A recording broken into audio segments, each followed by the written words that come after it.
치매라는 단어를 들을 때마다 마음 한구석이 덜컥 내려앉는 기분, 아마 여러분도 잘 아실 겁니다. 그것은 소리 없는 공포와도 같은 무거운 단어죠. 영화에서 보셨든, 이웃의 이야기를 들으셨든, 혹은 사랑하는 가족을 통해 겪으셨든, 그 떨림은 낯선 것이 아닙니다. 오랜 시간 진료실에서 수많은 어르신들을 만나온 의사로서 저 역시 진료실 공기를 가득 채우는 그 막막한 불안감을 수도 없이 느껴왔습니다.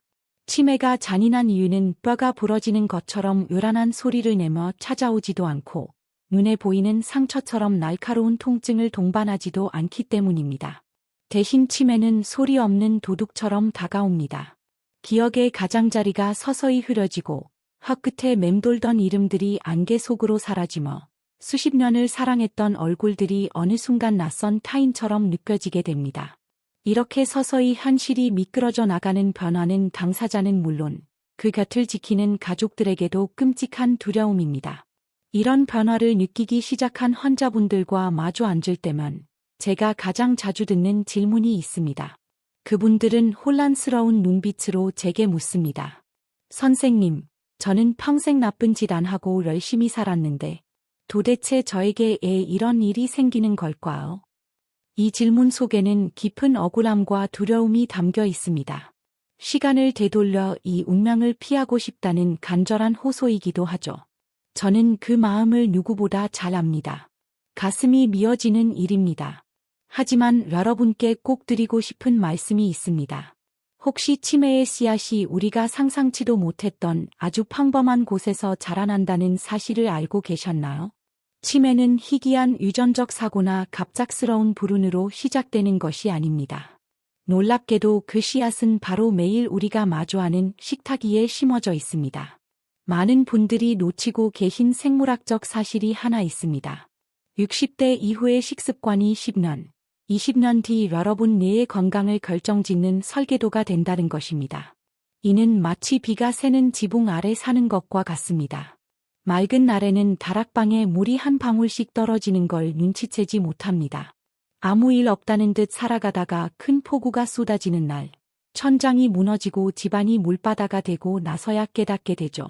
그 순간에는 갑작스러운 재난처럼 느껴지겠지만 사실 그것은 아주 천천히 보이지 않게 진행된 과정이었습니다.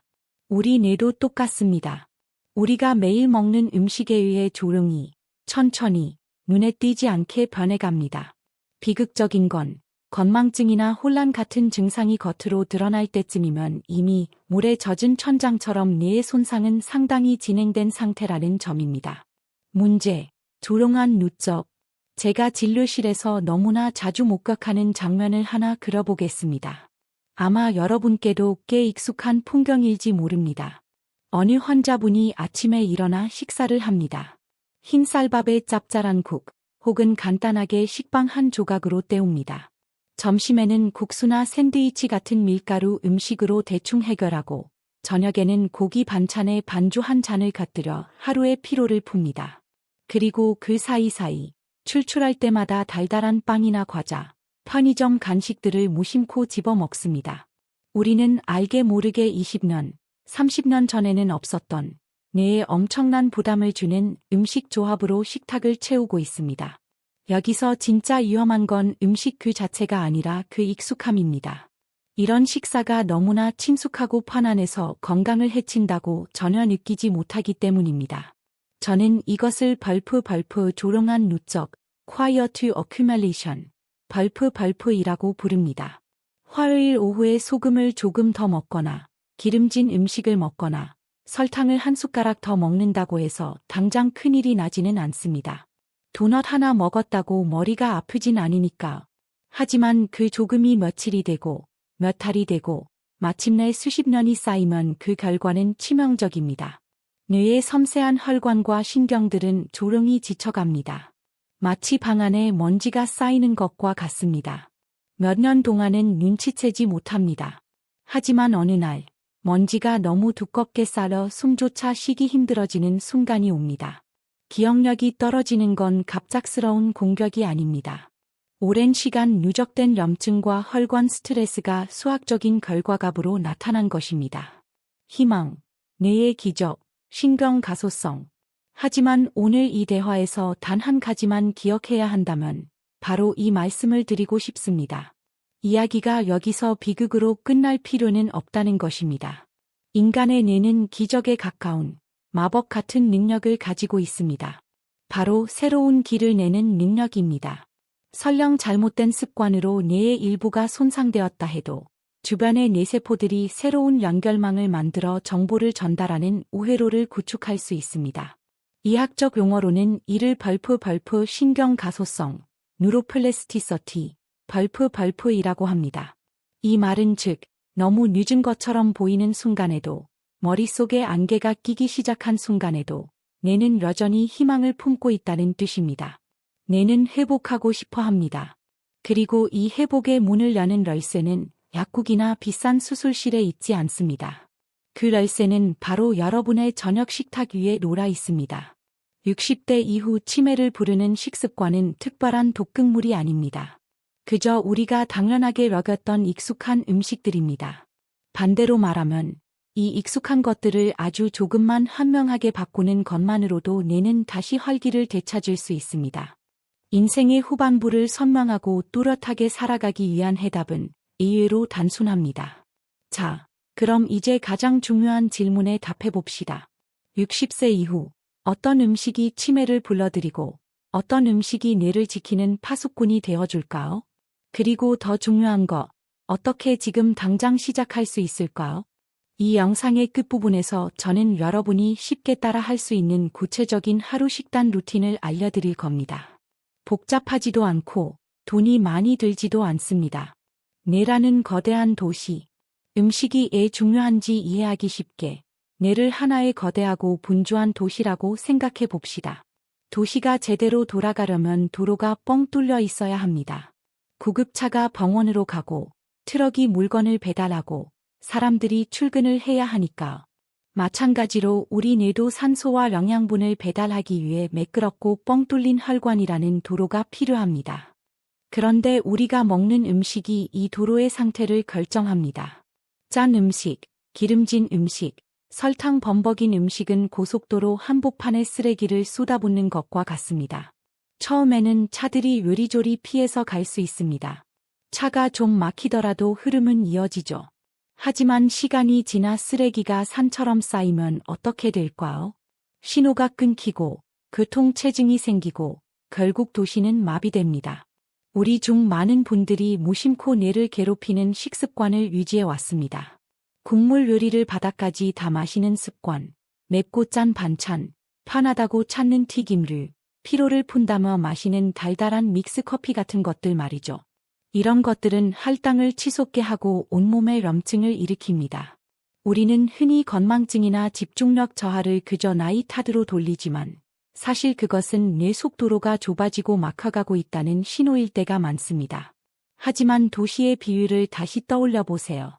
주요 도로가 공사 중이면 똑똑한 내비게이션은 골목길이나 우회로를 찾아냅니다. 여러분이 뇌에 좋은 연료를 넣어주기만 한다면 여러분의 뇌도 스스로 우회로를 만들어낼 수 있습니다. 음식 샵1 샵 2. 아침의 기초 호두와 초록 잎채소. 하루의 시작부터 이야기해 봅시다. 가장 소홀히 하기 쉬운 식사, 바로 아침입니다. 제가 만나는 많은 어르신들이 입맛이 없다는 이유로 아침에 토스트 한 조각에 커피, 혹은 전날 남은 반찬으로 대충 때우십니다. 저는 이걸 벌프 뇌를 굶기는 식사 벌프라고 부릅니다. 잠자는 동안 8시간이나 공복 상태였던 뇌는 시스템을 재가동하기 위해 양질의 영양소를 간절히 원합니다.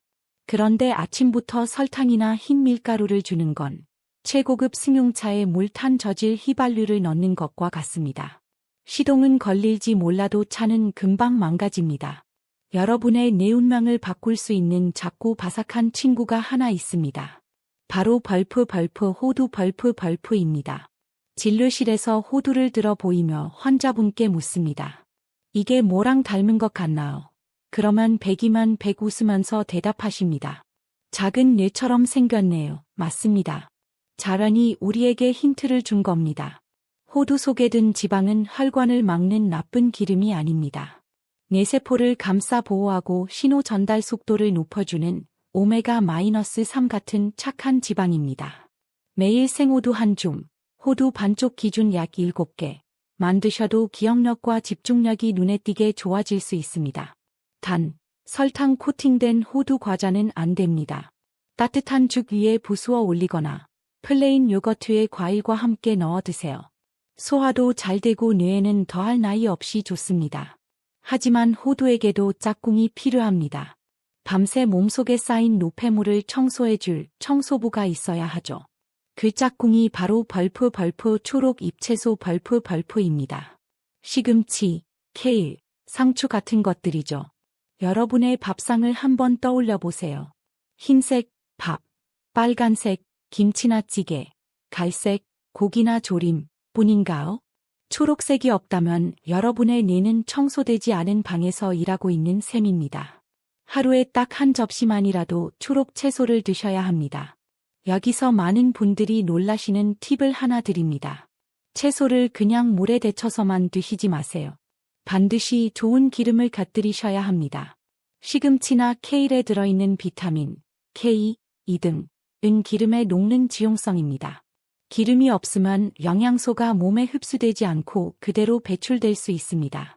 나물을 무칠 때 들기름이나 참기름을 꼭 넣으셔야 하는 이유가 바로 여기에 있습니다.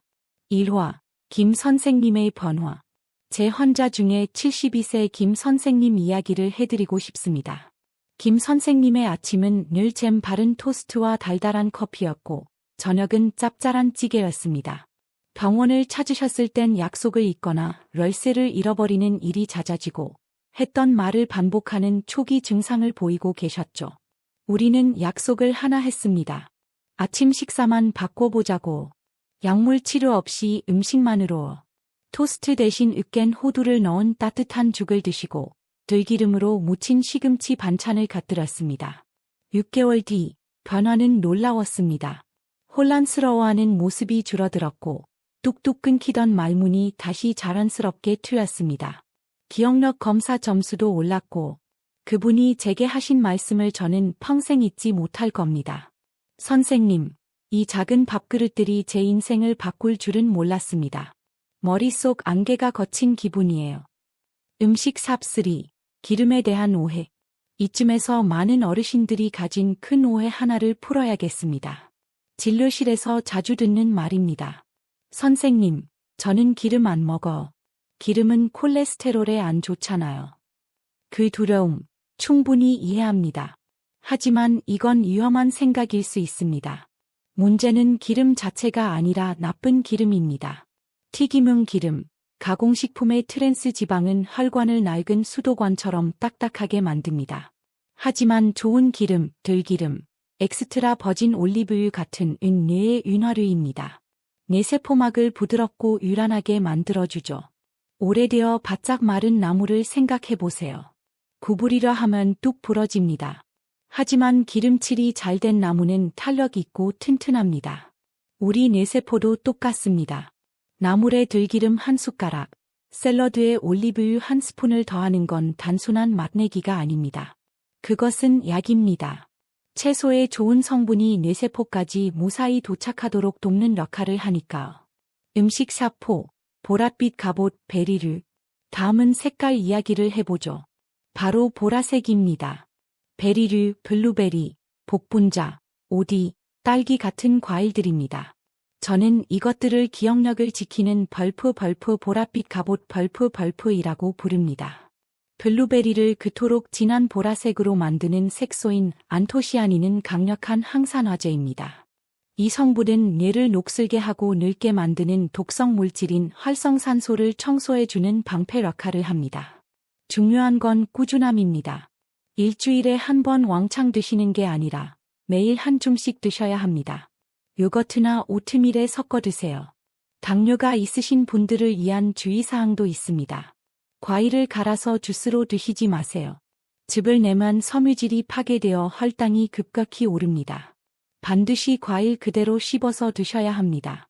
씹는 행위 자체가 뇌를 자극하고 섬유질이 혈당 조절을 도와줍니다.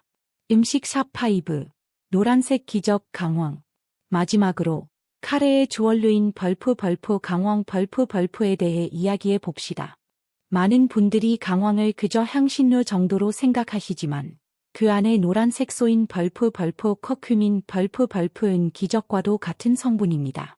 연구에 따르면 커큐민은 치매 환자의 뇌에 쌓이는 끈적한 단백질 찌꺼기, 아밀로이드 베타를 분해하고 청소하는 데 탁월한 효과가 있습니다. 뇌 속의 쓰레기를 치워주는 셈이죠. 하지만 여기 대부분의 사람들이 놓치는 결정적인 비밀이 있습니다. 커큐민은 우리 몸에 흡수되기가 정말 어렵습니다. 강황 가루만 그냥 드시면 3% 정도밖에 흡수가 안 되고 나머지는 다 빠져나갑니다. 그러나 여기에 벌프 후추 벌프를 한 꼬집만 더하면 이야기가 달라집니다. 후추 속의 피페린 성분이 커큐민의 흡수율을 무려 20배, 2000%나 높아줍니다. 그리고 강황은 지용성이기 때문에 앞서 말씀드린 좋은 기름과 함께 드셔야 합니다. 그러니 요리하실 때 밥물에 강황 가루를 조금 넣거나 강황밥, 찌개나 생선 조림, 채소 볶음에 강황을 조금 넣으시고 마무리는 꼭 후추를 톡톡 뿌려주세요. 맛을 해치지 않으면서도 뇌 건강 효과는 수십 배로 높일 수 있습니다. 해결책, 하루 루틴. 마지막으로 이야기 하나만 더 해드릴게요. 손주들의 이름을 자꾸 잊어버려 공포에 떨며 찾아오셨던 75세 할머님 이야기입니다. 사랑하는 사람들과의 연결고리가 끊어지는 것 같아 너무나 무서워하셨죠. 우리는 거창한 치료를 하지 않았습니다. 밥에 강황을 넣었고 점심에는 나물을, 간식으로는 호두를 드시게 했습니다. 5개월 뒤 따님이 전화가 와서 이렇게 말하더군요. 우리 엄마가 돌아오셨어요. 표정도 밝아지시고 농담도 하시고 옛날 이야기도 또렷하게 하세요. 기적이 아닙니다. 음식의 힘입니다. 내가 스스로를 고치는데 필요한 재료를 드디어 공급받았기 때문입니다. 자, 이제 이걸 여러분의 하루 일과로 만들어 볼까요? 복잡할 것 없습니다. 셰프가 될 필요도 없어. 계획만 있으면 됩니다. 아침, 자는 동안 굶주린 뇌를 위해 벌프 호두 벌프를 요거트나 죽에 넣어 드세요. 베리를 한 줌을 더해 뇌에 갑옷을 입혀주세요. 점심, 뇌 청소를 위해 초록 잎채소, 나물, 한 접시를 꼭 드세요. 이때 벌프 들기름 벌프이나 벌프 올리브유 벌프를 잊지 마세요. 저녁, 뇌의 회복을 위해 국이나 찌개, 혹은 밥에 벌프 강황 벌프과 벌프 후추 벌프를 한 꼬집 넣어 드세요. 결론, 식탁이 곧 당신의 미래입니다. 오늘 저녁 식탁 앞에 앉으실 때 스스로에게 이 질문을 꼭 던져보시기 바랍니다. 지금 내 식탁 위의 음식은 치매를 초대하고 있는가? 아니면 내 뇌를 지키고 있는가? 식탁의 색깔을 보세요. 식탁의 색깔이 여러분 뇌의 나이를 예언합니다. 온통 흰색, 밥과 갈색, 고기 튀김 뿐이라면 뇌는 빠르게 늙어갈 것입니다. 하지만 초록색, 짙은 보라색, 황금빛 노란색이 그림처럼 어우러져 있다면 여러분의 뇌는 젊고 활기차고 유란함을 유지할 것입니다. 치매는 피할 수 없는 운명이 아닙니다. 유전이 어느 정도 역할을 할 수는 있지만 여러분의 생활 습관은 유전자를 이길 힘이 있습니다. 거창하게 바꿀 필요 없습니다.